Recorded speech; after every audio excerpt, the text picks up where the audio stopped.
Hello, STS Nation. Welcome to Surviving the Survivor's new channel, Best Talk in True Crime. This is a Geographic Profiler, a new podcast in the STS family, where we will be looking at unsolved cases and the latest crime headlines from new and unique perspectives.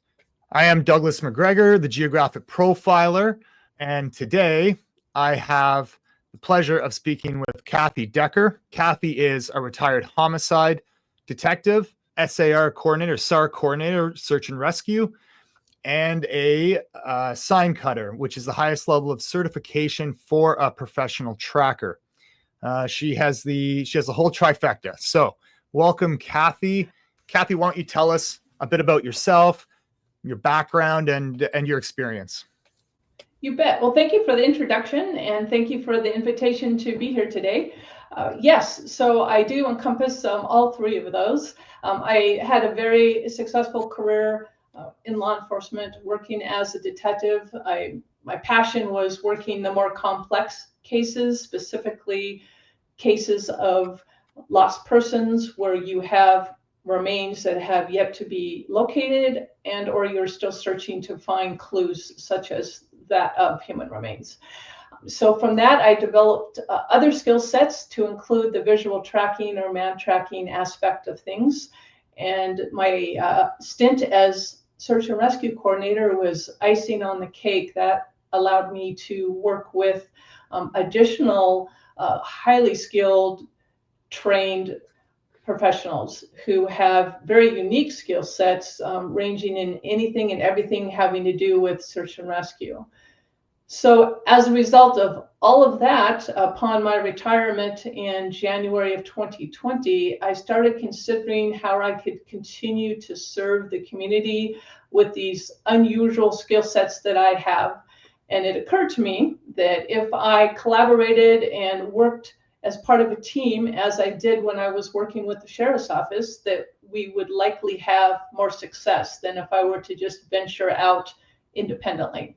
So with that, it took a few years, but I've been very fortunate to meet an amazing group of individuals, to include Doug here.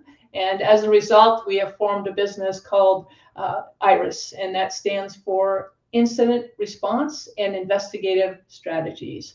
And we're really just about a team of professionals who have these skill sets that if we were to come together, we could be a pretty powerful forward-moving team to deal with some of the more complex issues that are facing law enforcement, as well as working with victim families that have unresolved cases, that don't know what happened to their loved ones. They have never had any answers and are left grieving with little information. We want to help change that dynamic, and I think when we work together, we can do that.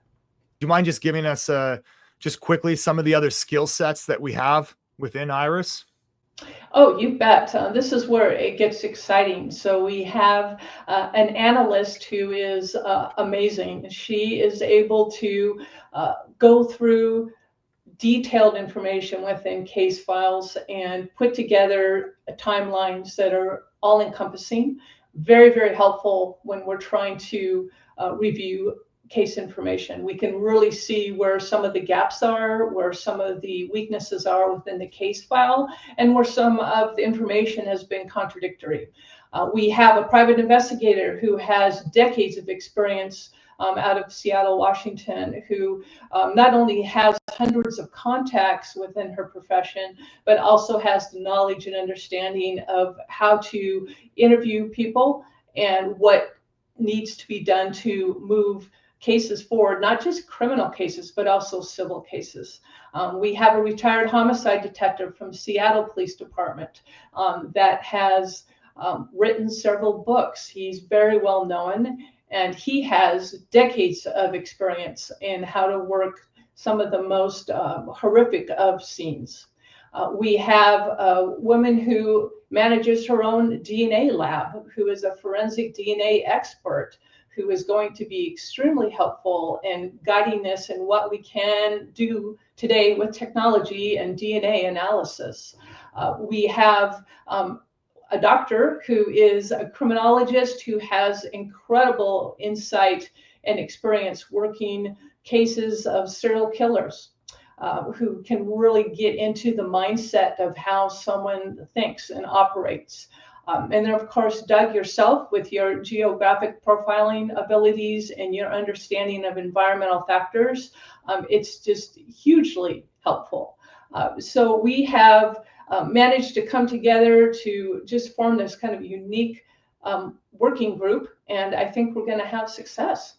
And of course, we have our amazing support staff that have their own backgrounds and experiences as well that they'll bring to the table.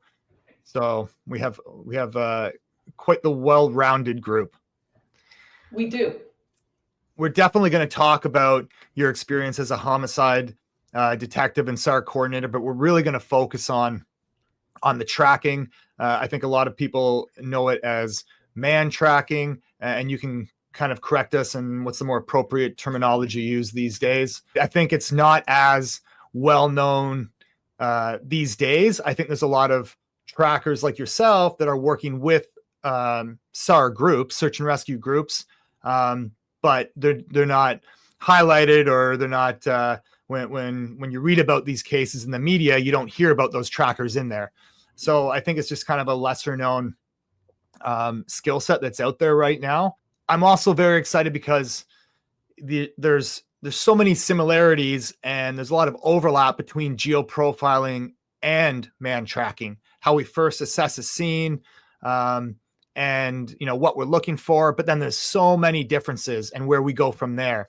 So I myself would eventually, and who knows, one day maybe I'll be your apprentice, but eventually I want to have that skill set as well, as part of my geographic profiling. So I'm very excited about today and the questions we get to ask you today. Tracking is not very sexy. It doesn't get a lot of media coverage.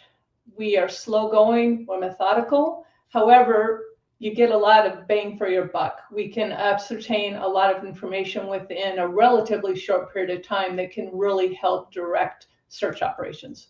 What are the first things that you're thinking of that you do when you first arrive on a scene? And I'm sure it differs whether it's a criminal investigation or a missing lost person, but what are you looking for?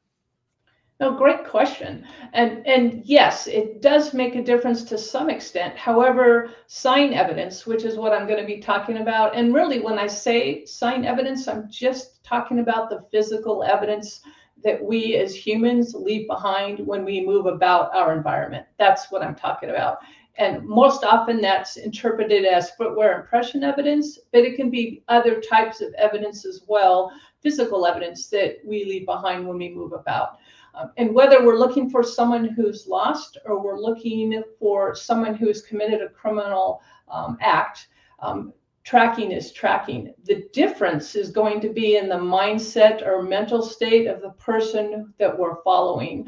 And so that's where you have to, as a tracker, try to mirror that and understand that so you can be more successful in following that sign evidence. What would some examples of sign evidence other than, a foot impression be? Are you looking for, other disturbances to the environment or more forensic evidence, blood or DNA left behind somewhere as they move around? What are you looking for there?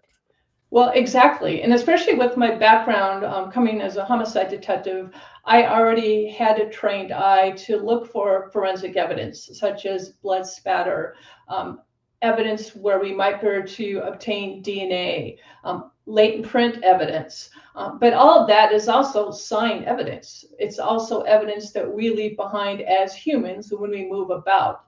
So yes, it's all encompassing, everything that you just said. An example for a tracker who's following someone in a wooded environment, for example, what we might be looking for, aside from the footwear impression evidence on the ground, might be evidence of what we might be doing with our hands. So some people, when they walk through the woods, might be touching or picking flowers or bending ferns or picking up sticks and dragging a stick. So we all have these little idiosyncrasies that we do when we're walking about. And so as a tracker, I'm looking for those types of things as well, because that's going to be specific behaviors for that sign maker, for that person that we're following, that may be important to interpret. Because if someone is moving about and behaving one specific way, and then all of a sudden, as we're tracking them, that behavior changes completely, that tells us there's been a whole change in the mental state of that person. So why? What caused that? If it's a suspect who's fleeing, perhaps they felt at that point in time they were in an area where they could be detected, and so fear or panic sets in. If it's a person who has lost their way, maybe they've reached a point in time where they're just physically exhausted, and it's occurring to them that they can no longer continue to move forward. That's a change in their mental psyche. They start to slow down. Maybe they have hurt or injured themselves, and they're starting to limp or move in a way that is inconsistent with what they were doing earlier. And right there, I think you highlight one of the similarities between tracking and geographic profiling, is that I rely on those behaviors that we as humans cannot, it's not that we cannot change, but we don't notice them to change them, right? We're just automatically doing them, unconsciously doing them. And it seems like you're looking for some of those similar behaviors as people walk around and navigate their space. Those little ticks and automatic movements, like you said, picking up a stick and dragging it, or fidgeting with something and touching a branch or something as they walk by. Do you find that's the case, that these are, that people can't or don't notice these behaviors as they're moving? Exactly. Yes. And I think you hit on it. Everything that occurs within our mind, our thoughts, our emotions, direct how we move.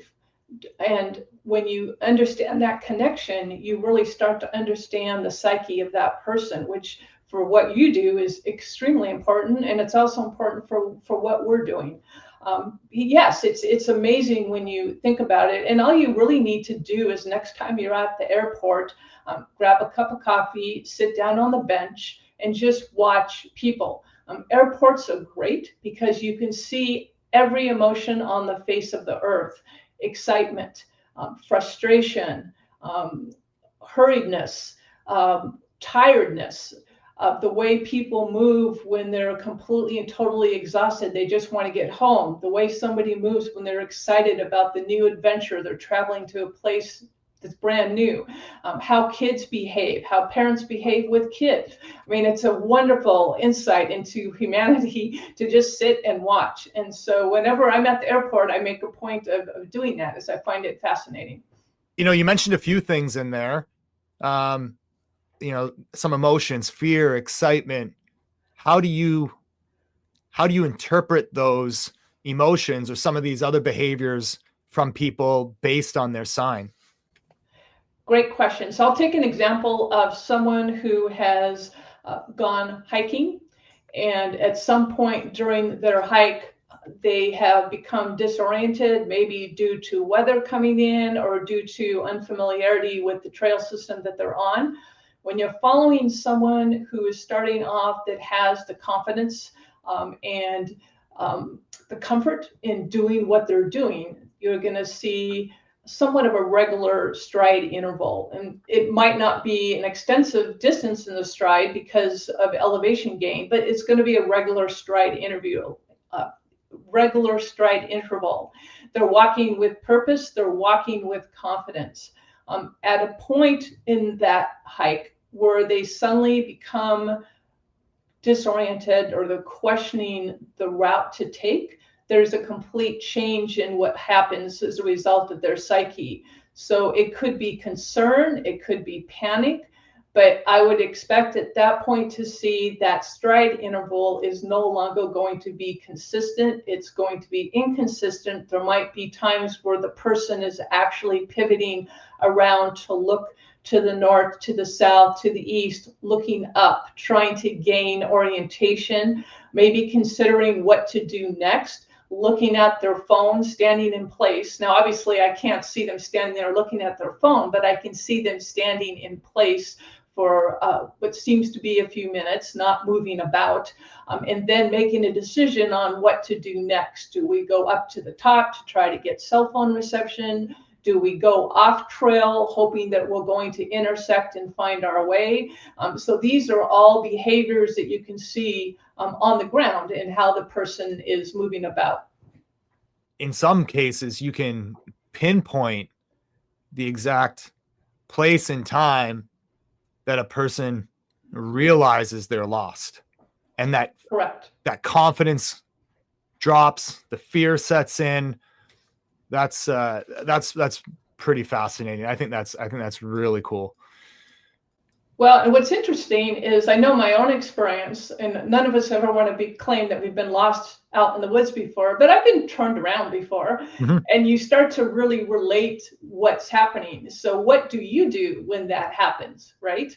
And typically what I'm doing is looking for the sun to get my direction and reorient, trying to make sure I'm on the proper maintained trail and not on some animal trail or way trail. And then if I need to, I can backtrack my way out, hopefully to get back to where it is I need to be. But there's a whole process that happens to all of us. And the majority of us, I think, can relate to what it feels like to be turned around or displaced for a period of time, even if it's not out of doors. That's happened to people, I'm sure, in crowded environments and cities where you're not used to being, right? In malls, wherever that is, you can relate to that feeling. And while we're on that, just quickly, what I mean, obviously you're an experienced outdoors person. You're a professional tracker, but what are some suggestions, recommendations you might have for a novice hiker that goes missing? And one recent case that just comes to mind is Taylor Rodriguez. He was just found deceased on Mount Whitney in California, and at least the articles I read said that he was a novice hiker. So what would you suggest to somebody who is a novice hiker that gets turned around in the wilderness? Well, exactly. So first of all, my suggestion is do your research and pay attention to weather and know your own abilities. And if you're not able or don't feel you have the skill to go to tackle that particular route at that time, then just don't do it right then and there.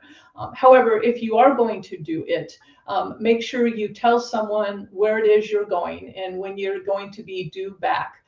The other thing that we've asked people to do, we put this out to hunters and outdoor recreationalists, is to simply take a piece of foil, set it down on like a carpet slab or something soft underneath the foil, step on it with whatever foot gear it is you're going to be wearing when you go on your hike.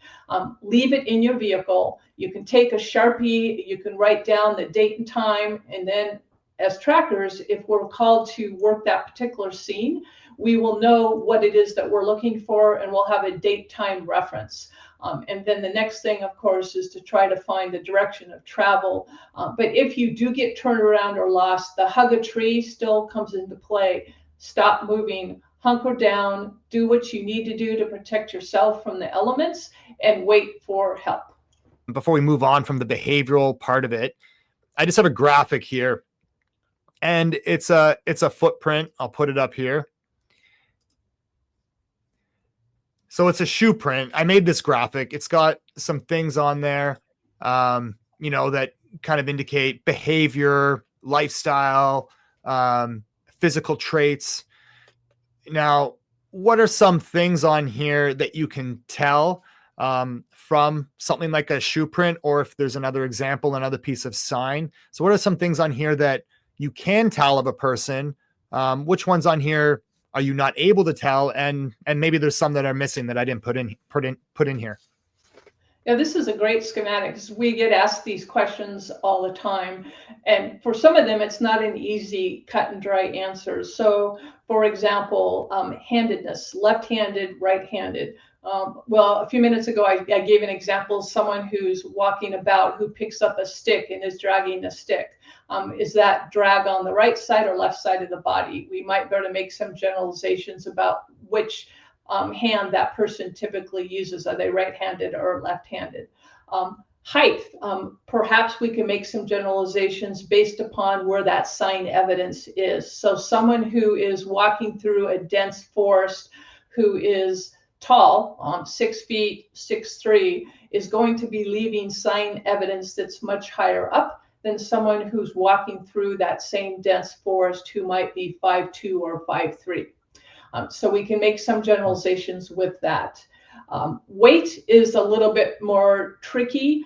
Maybe some loose generalizations based upon the overall measurements and size of the footwear impression.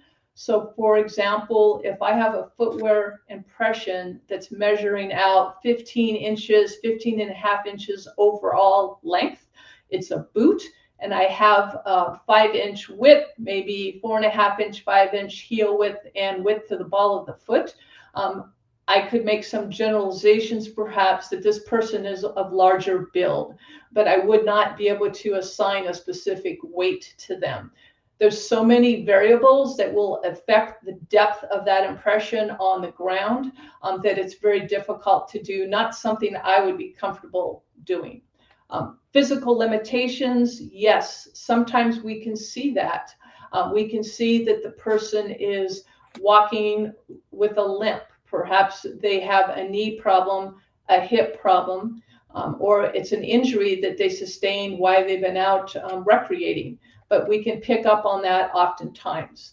Sex, male or female, again, maybe some generalizations based upon how the person is moving about. But I'll give an example of why that doesn't work. When students are tracking me, I'm tall. I'm 6 feet tall, and I wear a size 12 women's shoe, which often translates into a 12.5 to 13-inch overall length of a boot. Okay. Oftentimes, the trackers who are following me refer to me as he. He's doing this. He's doing that.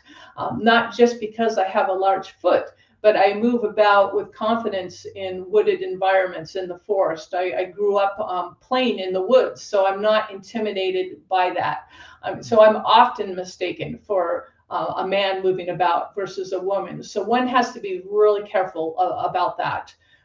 Time, yes, we can make some good estimates of what time that footprint was made based upon the weathering effects, based upon damage to vegetation. If we're dealing in an area that has plant life, plants will heal themselves over a period of time. Again, all that is also weather dependent. But with study and repetition, we can become fairly good at making some good estimates about when that footprint was made. So that's a good one. Shoe make, yes. If we have a print such as the one you have an example of here that has good tread design, we can oftentimes identify the make and model of foot gear, which could also be very helpful for investigators, especially when they ultimately serve a search warrant at a suspect's home, for example. They'll know specifically what make and model of foot gear to be looking for that relates back to that particular crime. So that's good. Direction of travel is huge. And that's one that I think about every time I see a case and read about a case where there's been a vehicle located by law enforcement or by search and rescue that was believed to be associated with the person who's missing or lost.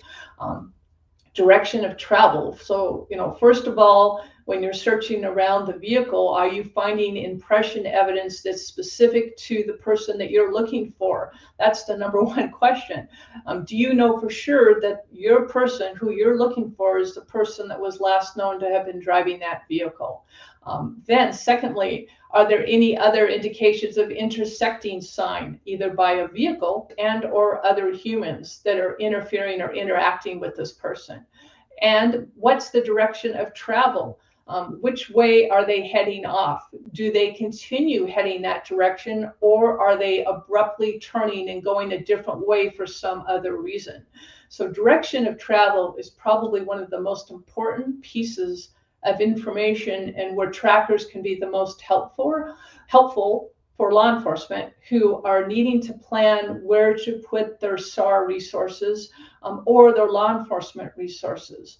They're limited. So are you going to search north for someone who has sign evidence leading to the south for a mile and a half? Probably not. It would make more sense to direct those resources in the direction of the sign maker versus going in an opposite direction until or unless you have information later on that sends you and causes you to want to redirect those resources. So yeah, this is a great slide because it does touch upon all the questions that were often asked. Personality, yes, to some extent you can see a personality. You can tell someone who is walking typically, who's really anger. There's a lot of frustration and anger, the way that they're moving about.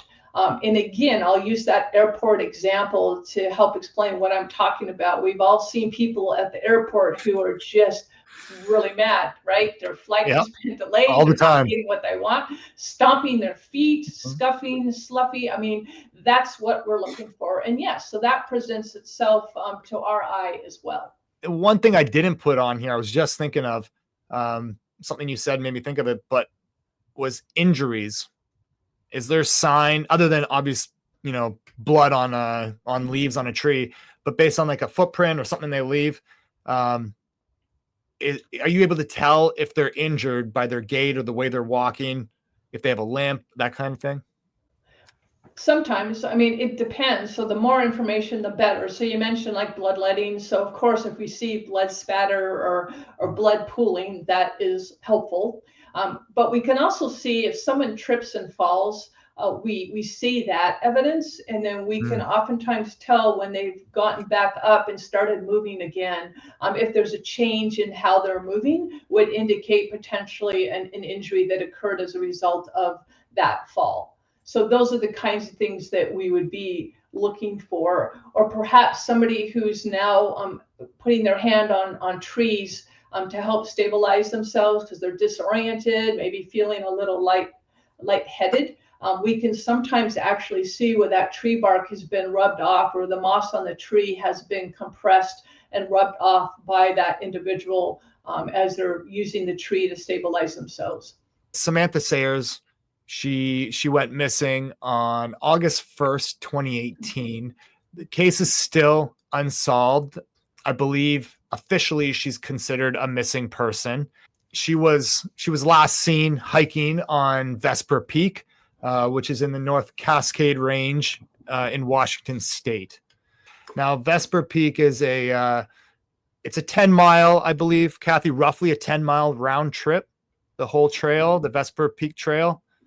Yes, it's very close to being 10 miles round trip, and it's an arduous hike. It's not something that a novice hiker would be attempting to do or should be attempting to do. Did you participate in the search for Samantha Sayers? I did not at the time that it occurred. I was aware of it. I became involved in this case sometime after the fact, just several years ago, in an attempt to assist family of Samantha Sayers and their quest to better understand what happened to her. But I did not participate initially in the actual search. But this is a great example of even when law enforcement does everything right. And what I mean by that is in this particular case, when the 911 call came in from Samantha's, I'll call him boyfriend at the time, law enforcement quickly gathered up and notified search and rescue resources and had them on the ground by mid-morning searching for her, which was absolutely the right thing to do. They had a couple weather issues and were not able to utilize a helicopter right away, but they did get a helicopter up eventually, which was helpful. And they also used Mantrackers on this case, which was also a good call. Trackers did identify sign evidence that they believed to be Samantha's coming down the south side of the mountain.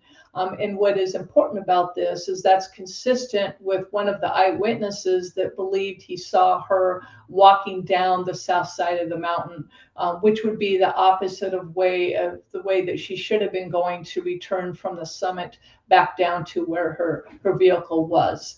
So we had clues. We had witnesses that saw her, believed they saw her. We even had some video footage of her. So we are fairly confident that she made it to the top of the mountain. And it seems from the evidence that we have that she walked down the south facing side of the mountain for some reason, we don't know why, and then seemingly vanished. This is a very, very difficult search area, especially on the south side.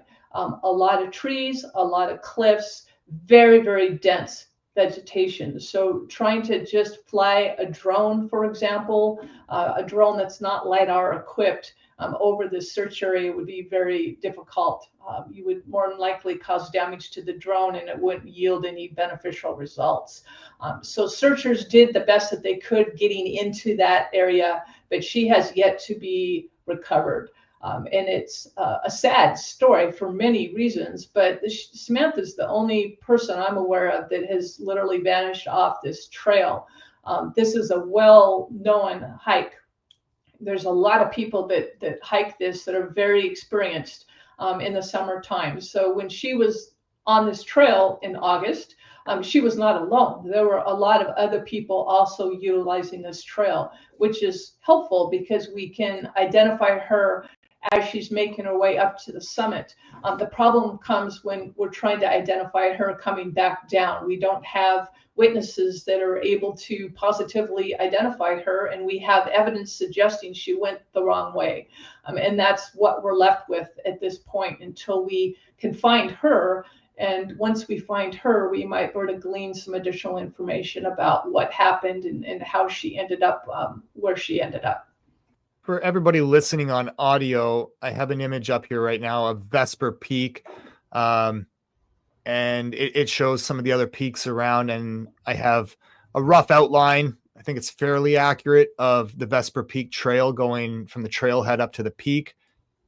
And at the top of the peak, I have a red polygon area, which Kathy is describing as her place last seen, the point last seen of Sam Sayers and the direction she may have been heading. And you can find this on my YouTube channel if you like to look at the image. But Kathy, if she came up that trail and she started heading down a different direction that obviously wasn't marked, wasn't the specified trail, what do you make of that? What would you have made of that as a tracker if you had been there at the time? Or what do you think the other trackers thought of that? And how did they go about investigating it from there? No, great question. And the other trackers that work this, I'm very familiar with and have worked many cases with. They're expert trackers, very, very good. And so one of the things that they noted was although they could follow her sign going down, they did not locate that sign turning around and coming back up again. And so part of the challenge that they had on that particular day was that the tracking team did not consist of members that were all on the same page as far as comfort level and being able to continue going down that very dangerous side of the mountain. And part of the search and rescue rule is if you have even one member that's not comfortable, you stop. You stay together as a team, you come in as a team, and you go out as a team. And it wasn't worth potentially causing injury to the search and rescue members. So the decision was made at the point that they could no longer follow her anymore going down the south side to stop and to head back up and return to base before darkness set in. I think I initially would have perceived it as, an independent activity. But you mentioned team. So is tracking more an independent activity, or do you track as part of a unit, as part of a team? And what does that bring to the table? Oh, great question. Tracking should always be done as part of a team, if at all possible. And here's why. When we work individually, we can talk ourselves into and out of just about anything. When we're in a team of two, typically there's one personality that's going to be stronger than the other, and maybe the one that's stronger is going to lead the conversation. We have found over time that a team of three is just the right number. A team of three allows you to have different perspectives from different angles, different life experiences. All of that becomes hugely important. Now, that's not to say that I have never, ever tracked solo. Sometimes you have to. That's just the way it is. But oftentimes you can at least find someone to come along with you, even if they have no trained tracking ability. They're another set of eyes. And I call it tracking with a 3-year-old because they're constantly saying, well, why, what, where, which is what you want, because it checks you. If you can't explain to them what you're seeing, and why you're going the way you're going and why you're doing what you're doing, then you're probably not on the right sign either. So I find that to be very beneficial, but I would always suggest tracking as a team of 3, ideally. No, that makes complete sense to me because, as a geographic profiler, there's not many geographic profilers out there. There's enough people that have been trained a little bit in it for, as part of their crime analyst functions. But there's not many out there. And a lot of cases that I work, which, a lot of times from the GP side of it, the geographic profiling side of it, I do a lot of those activities independently, but I'm always bouncing off ideas off, the other colleague that we work with that's a behavioralist, and then another colleague I have who is a geographic profiler for law enforcement as well, and likewise he bounces ideas off me. So it's always good having that other, opinions and set of eyes as well. Oh, absolutely. And I had to smile to myself when you said there's not a lot of geographic profilers out there. There's not a lot of trackers out there either. No. So I feel your pain. It often can be a challenge just to find others that can come out and help. Do you also work in a team with, with individuals with other skill sets? Like, do you work with, for example, do you work with canine teams? Do you work hand in hand with them? Do you complement one another? Oh, absolutely. I am a huge advocate of canine resources. My husband, who's retired law enforcement, worked canines for a number of years. He was a bomb tech and worked bomb dogs. I learned most about canines and what they could do when I was the search and rescue coordinator with King County. And it occurred to me that this is an amazing resource. And why would you not want to pair Mantracking with canine? And I actually did that on a number of cases that I worked on homicide scenes. I would have a search and rescue canine group, and this was a bloodhound trailing group, come out, and they were scent specific, and I would let that team work the scent from the scent article, and then I would man-track it, or I would man-track it first before the dog team worked. But at any rate, we could each independently determine the route, the way the person went, how they were moving about, which is incredibly helpful, but it also helps to affirm that you're right. So if the dog team and I are both in agreement, then that's amazing. That's great. And then that's information we can give to law enforcement so they can perhaps look for surveillance video, cameras along the route, those kinds of things that are going to help affirm that that was the direction of travel that that person took.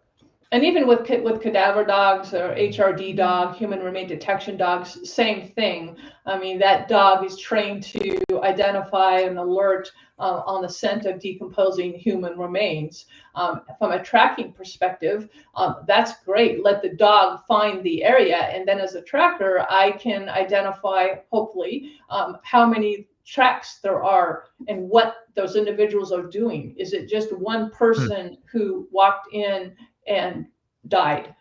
Or is it a situation where there is commingled tracks? So this individual was with 2 or 3 others and they were in close proximity to each other. There's some type of perhaps a fight or a struggle or something that's happening.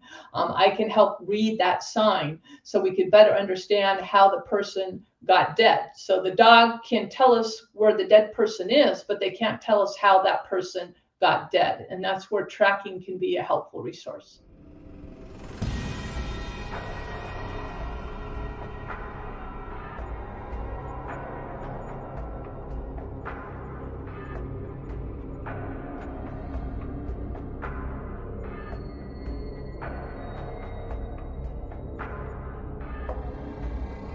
Thanks for watching on YouTube, joining us on audio, and being a part of STS Nation.